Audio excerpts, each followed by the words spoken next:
CHICKEN. Use the code CHICKEN in the shop. Hey guys, welcome back Chicken Squad. I am your host, The Chicken. Yes, that is the code Chicken in the shop. Today we're going to talk about, it does expire every 7 days, appreciate it if you throw that in there. Don't forget to subscribe to the channel if you want to see more Squad Busters, of course. First off, today's video is going to be about how to win more matches in Squad Busters, beat your friends, that kind of thing. Yesterday, I didn't realize it, but I was supposed to have ice spirits, and I was getting, I was supposed to have pancakes, like are being shown today, but I was getting ice spirits, which I guess everybody got, so that was kind of funny. I didn't even notice. I thought it was, like, supposed to be like that or something, so not the case. Not the case. If you guys were confused about that, I believe it did happen to everybody. So we're going to talk about how to win more matches in Squad Busters. And something that I have done recently is every single game that I play, guys, I have a team kind of in mind that I'm building. And I don't necessarily know what that is unless I really plan for it before I get into the match and see what my first couple unlocks are going to be. So typically there's about 3 different ways that you can play. You can play farmers, resourcers. You can play offensive units. We're going to start with farming. You can play offensive units, and then you can play... Well, there's 2 different types of offensive units, in my opinion. That's worked really well for me. And let's try that right here. There's offensive units for PvP, and then there's offensive units for monsters. And yes, they are mostly the same. The only real outlier is bow, but it works really well when you get like a fused bow at the beginning, and you can take out all these monsters, and in between doing that, you're farming up all the coins and all the gold and all that stuff. But you see how quickly they can take down the robots and stuff. They do a really good job of that. So we're gonna get a fused bow here right off the gate, right off the jump. Now I don't think necessarily this is the best way to play at all times, especially because you know you want to be building for that late game push, because that's when you can really get a lot of coins, when you can get a lot of some really big changes in the game, some really big upsets. Let's go Shelly. So yeah, I think it's just good to have an idea in mind of how you want to play. And like I said, you can't really do that until you've opened up your first few chests and you know what kind of troops you're going to be playing with. Let's go Shelly again. So typically what I'll do, and you can do hybrid versions of this, obviously, but hybrid versions aren't going to be as good, is I like to start off with a couple resourcers, you know, maybe get... I should pick Shelly there, what was I thinking? I'll still make mistakes sometimes too. I'm not perfect by any means. But yeah, you can typically guarantee you're going to have a decent match if you get a couple resources in the beginning, and then kind of gradually switch... I don't know who to pick here. And then kind of gradually switch to stronger units. And for the most part, you can look at the troops that you have, and you can kind of just pick based on who's the strongest one.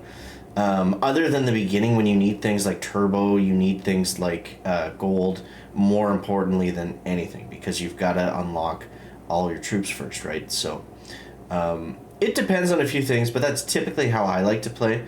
But you see right here with bow, we're not really doing much for damage. Oh, we got a fused max. Let's go. That's going to be huge. I don't want to fight the Skeleton King. Okay. Let's go. We're working our way through this guy, I think. Now he's running. Very nice. Let's go with Penny.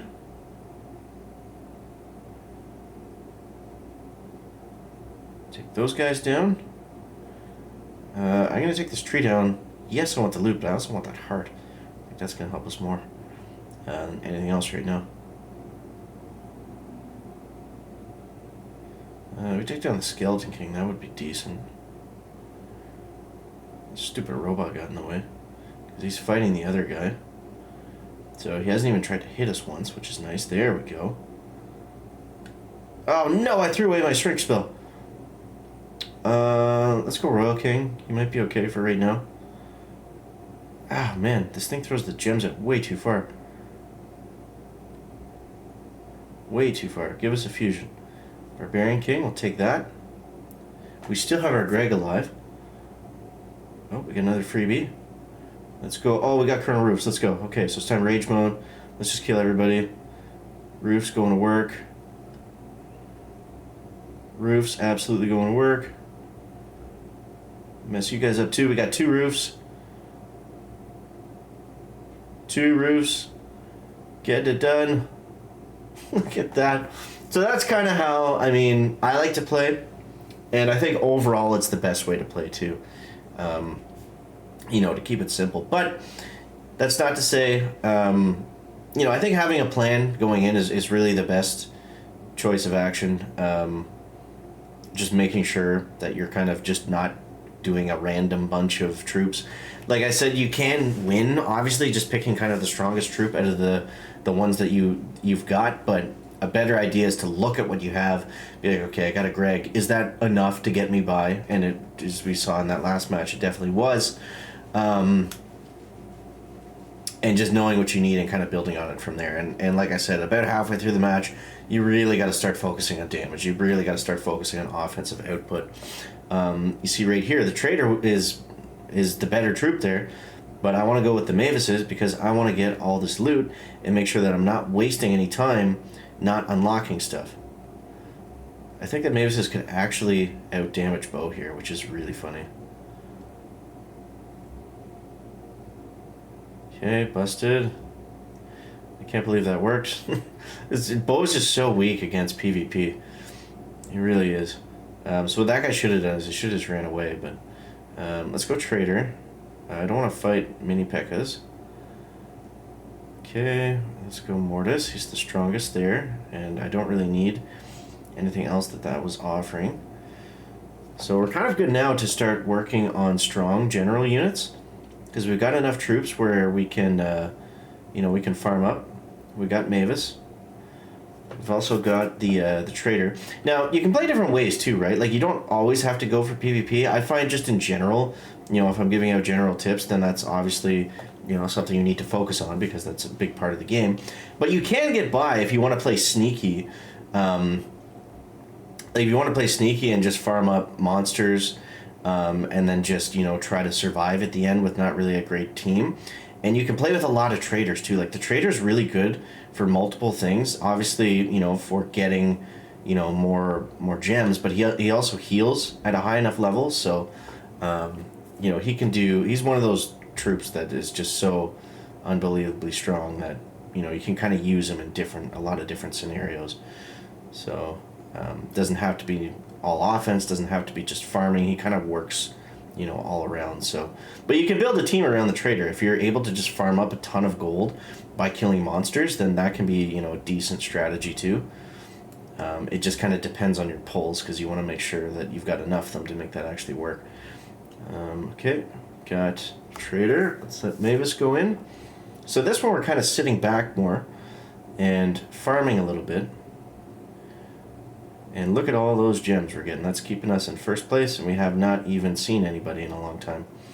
Let's go Wizard. Wizard for that extra damage and that spell capacity is going to be nice. We just have so many troops now that this is starting to look good for us. Okay. We got that Rage. Rage was definitely overkill. That guy only had like 4 troops. He did have a lot of fused troops though, so... But we'll take that. And let's go Hog Rider. That's definitely what we needed right then. We needed some turbo. Let's go Wizard again. Probably should have taken Jesse over the Wizard, but I like the Wizard. He's just fun to use. Oop, we're on the fire. Ouch. Take down this Lava Hound. And let's just try to wreck everything. Oh, I see a bust coming up. What up, Dr. T? Thank you, sir. Okay. We got that Rage spell. Rage spell coming in. He's getting a lot of fusion, so maybe time to back off a little bit. And let's go Battle Healer just to get some healing points. We got so many gems now. We got 13 seconds left. Okay, let's just focus here. If we can get any more gems, that would be great. Ah, we would have got that one last bust too. That would have been nice, but only 50 more gems. So there it is, guys. There it is. Some tips to make sure you win. And, you know, as long as you make consistent, smart choices, then you're really not going to have many problems. Obviously, things happen in Squad Busters that you can't control. Sometimes you get jumped right away. Sometimes, you know, you get a bunch of bad picks or just stuff that doesn't really go together, or you can't get any early fusions. Focusing on early fusions is obviously another big tip, but yeah.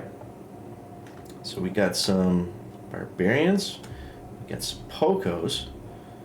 That didn't quite give us a star chest.